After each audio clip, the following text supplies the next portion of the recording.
राजमहल विधायक अनंत ओझा ने press conference कर ये बात कही। उन्होंने कांग्रेस पर आरोप लगाते हुए कहा कि 2G और कॉमनवेल्थ समेत अनेक घोटाले कर देश की 12 लाख करोड़ रुपए लूटे, फिर भी इनकम टैक्स नहीं भर रही। कांग्रेस मानती है कि देश की संवैधानिक संस्था उनकी जागीर है और नियम एवं कानून को मानने से उनका अपमान होता है। ओझा ने कहा कि अगर कांग्रेस का यही हाल रहा तो 2019 के लोकसभा चुनाव में कांग्रेस 2 डिजिट में सिमट कर रह गई थी, मगर ऐसे कारनामे के बाद इस बार 2024 के लोकसभा चुनाव में कांग्रेस सिंगल डिजिट में ही रह जाएगी। हर दल को आयकर अधिनियम की धारा 13A की शर्तों को पूरा करना पड़ता है और आयकर विभाग के अनुसार कांग्रेस का सच यह है कि असेसमेंट वर्ष 2018-19 में अधिनियम 13A का उल्लंघन करने का उन्होंने काम किया है। आश्चर्य की बात है कि कांग्रेस पार्टी इस असेसमेंट को 33 महीने और कमिश्नरेट में उनकी अपील खारिज होने के 10 महीने तक कोई नोटिस नहीं दिया गया, लेकिन कांग्रेस ने इन नोटिस का कोई जवाब भी नहीं दिया। और जब आयकर अधिनियम विभाग ने अधिनियम 226(3) के तहत रिकवरी की प्रक्रिया शुरू की, देनदारी की रिकवरी की प्रक्रिया शुरू होने के बाद पहले वो आयकर ट्रिब्यूनल में गई, फिर उच्च न्यायालय में याचिका दायर की और दोनों जगह उनकी याचिका को संबंधित जो न्याय क्षेत्र है उसने खारिज करने का काम किया। और उसके बाद यह देश के अंदर यह भ्रम फैलाने का काम कर रही है कि हमारे खाते को फ्रीज कर दिया गया है, जबकि सच यह है कि सिर्फ उनके देनदारी को रोकने का काम आयकर विभाग ने करने का काम किया है। इसलिए कांग्रेस पार्टी को देश की जनता से अपने किए हुए इस प्रकार के गुमराह करने वाला कृत्य, भ्रम करने वाला कृत्य को लेकर के देश की जनता से उन्हें माफ़ी मांगनी चाहिए। जो संवैधानिक संस्थाओं का जिस प्रकार से अपमान करती है,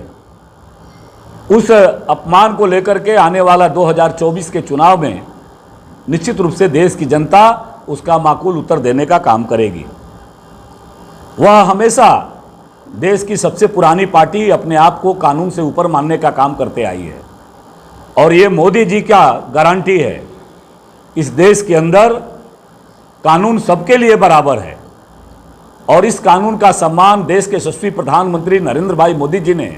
सदैव करने का काम किया है। और इसीलिए जब इस प्रकार के उनके काले सच कांग्रेस पार्टी के सामने आ रही है तो और अपनी पराजय उन्हें साफ दिखाई दे रहा है, इसलिए अनर्गल प्रलाप करके और देश की जनता को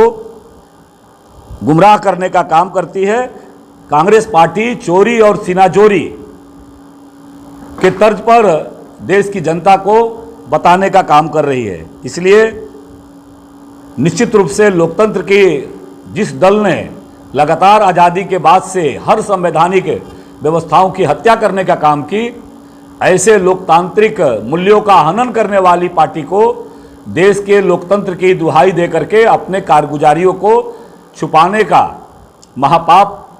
नहीं करे, नहीं तो आने वाला 2024 के चुनाव में जनता सब देख रही है, उनको माकूल उत्तर देने का काम लोकतंत्र के माध्यम से इनको करने का काम करेगी।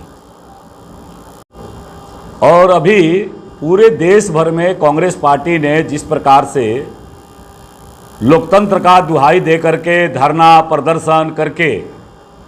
और देश की जनता को गुमराह करने का जो प्रयत्न किया है, निश्चित रूप से कांग्रेस पार्टी को देश की जनता से इस प्रकार के गुमराह करने वाले कृत्य के लिए माफ़ी मांगनी चाहिए। इनकम टैक्स के मामले में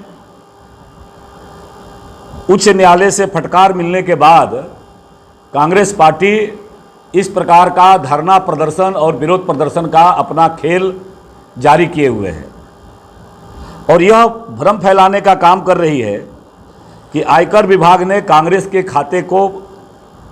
फ्रीज कर दिया है, लेकिन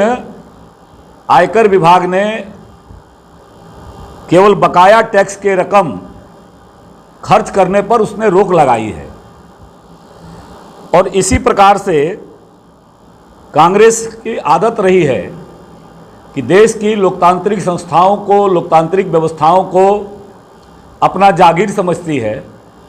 और लगातार इसी प्रकार की संवैधानिक संस्थाओं को ये अपमानित करने का काम, अपने इशारे पर नचाने का काम,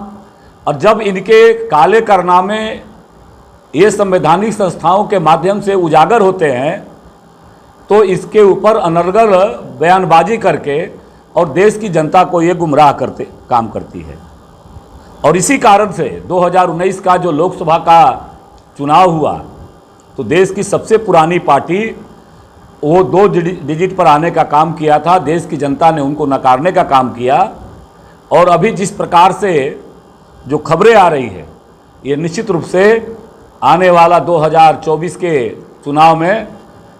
देश की जनता कहीं उनको सिंगल डिजिट पर लाने का काम करेगी।